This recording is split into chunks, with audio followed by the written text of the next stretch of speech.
you that are new to my channel. My name is Mfon. I'm a teacher, dancer, and hair guru for Locs.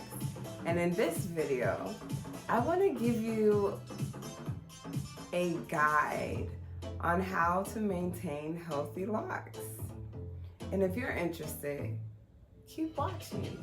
Don't forget to thumbs up, subscribe, and hit the notification bell. Duh.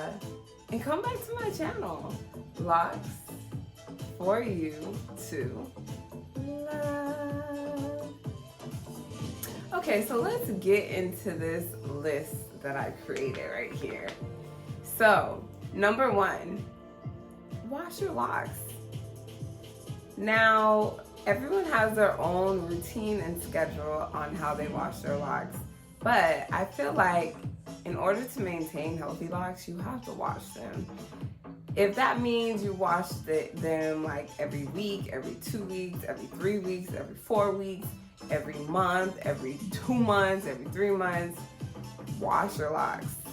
Make sure you have a clarifying shampoo to get rid of the buildup in your locks and to keep your scalp clean. Within that, you want to make sure you massage your scalp.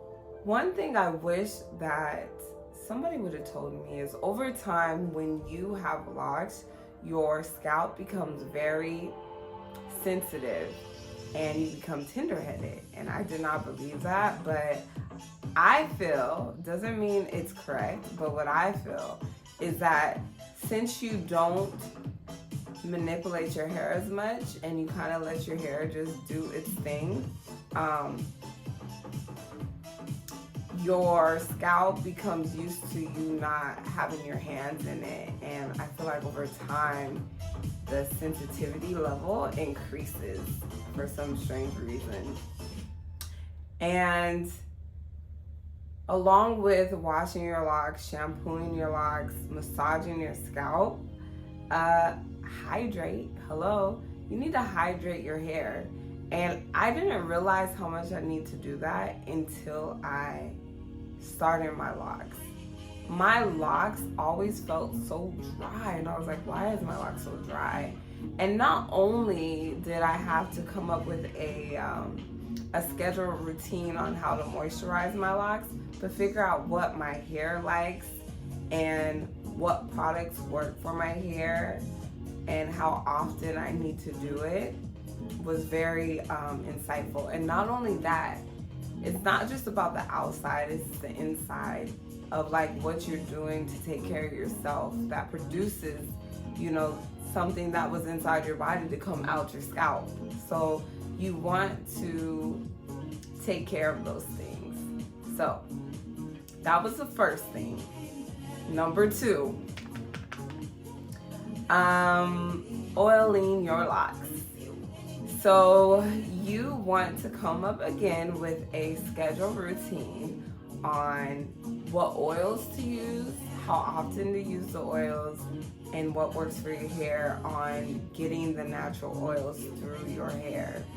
So for me, I cannot use a lot of oils all the time. If I use an oil, it's like once a week or once every 2 weeks. I'll use the oil to put over my hair after I moisturize it.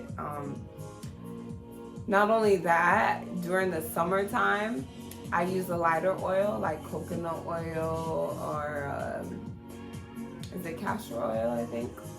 I use like a lighter oil for my hair, and I mix it in with essential oils. Right now it's cold, so I use a thicker oil. So I use castor oil, and then I add a little bit of lavender to give a smell. That smells so good. When it comes to like massaging my locks, backtracking a little bit, I use a light oil, and I also add peppermint oil, and I massage it in my scalp, and it feels so good and it feels so fresh. And that's something you would like. That is something I would recommend that you put in your daily regimen. Another thing that I do after I put the oils in my hair, I always like brushing my locks. So again, I get a lot of comments about this. I used to think the same way until I started doing it. For me, brushing my locks helps me with the miscellaneous lint that is on the top layer of my locks that can come out with a brush. Not only that, I like the frizziness of my locks, so I feel like brushing them maintains that frizziness. Also, with brushing my locks, it also distributes the oils that I put on my hair. Because if you ever notice, you put oil on your hand, and whatever you touch first, majority of that oil is going to that part of your lock. So in the midst of massaging it through and rubbing it through your hair, I like to brush the oils through my hair, and I think this comes in handy. Okay, number 3. So maintaining the foundation of your locks. So for me, I started with comb coils, but that did not work out so well. And so I transitioned to interlocking my hair. And for me, my maintenance to maintaining my lock or the foundation of my lock is interlocking, but I interlock once every 3 to 6 months. And that works well for me and my hair. Some people like to freeform, but they create space between their locks so they don't merge. Some just let their hair do their own thing. Some people also twist their hair with gel, so forth. Whatever you need to do to keep up your lock and how you feel like it should look and what you desire, you do that. But you also have to come up with a plan or what your idea of maintaining your hair looks like. And for me, it's interlocking, and I love interlocking. Not only that, it's because I'm very active, and the comb coils and the twist does not last that long for me, and what really lasts is the interlocking method. So that's what's been working for me, and I love it. Number 4, moisturize your locks. Duh. So water is your best friend. This beautiful bottle here has been very good to me, and I just recently stumbled upon this thing, and I love it for my hair. I think my hair loves me more for it, but I do that every day, and my hair loves it.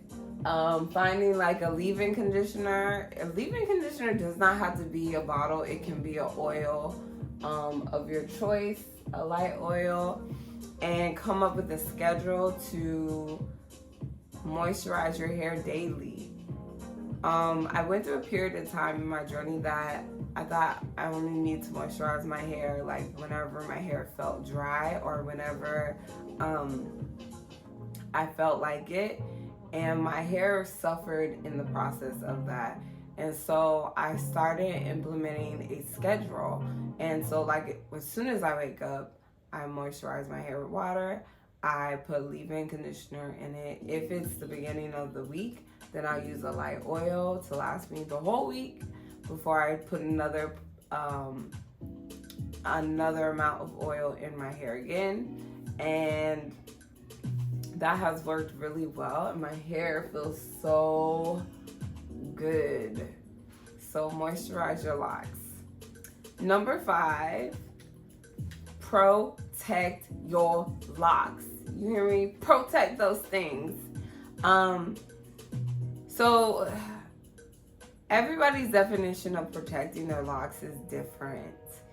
Some people sleep with a silk bonnet on their head. I do sometimes. or they have a silk pillow so they don't have to sleep with a silk bonnet.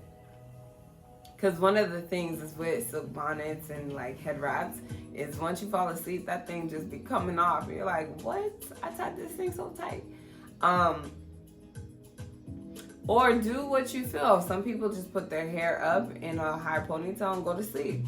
So whatever you feel is necessary to protect your locks, do that to protect them. I want to be very transparent. Sometimes I'm tired, I just go to sleep. What I do is I usually put my hair in a high ponytail and then I just knock out. Or if I have my silk bonnet, I put it on if I'm feeling a little fancy, and I'll fall asleep with that.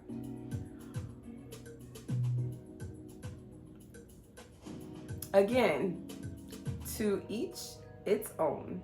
So whatever you feel is necessary for you to protect your locks, do it.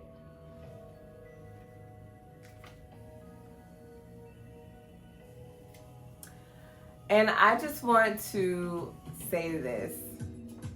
Remember. It's called a lock journey for a reason. It's a journey. And in this journey, you learn through your mistakes and you learn through what you do and what you should not do. But in order for you to learn that, you have to go through the journey. And the major thing, if I can leave you with anything, is be patient. You will go through days that you want to give up on your hair. You will go through days where you might feel like you made a horrible mistake by choosing this style to do.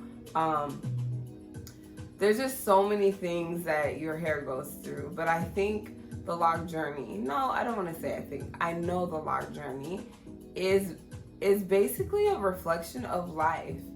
Life is ups and downs, and it's what you do through it that will meet you where you need to be at. And so if I can just tell you, hold on and enjoy the ride and continue on that journey. And thank you for watching. Don't forget to thumbs up, subscribe, hit the notification bell, and wait. Go to my channel. Duh.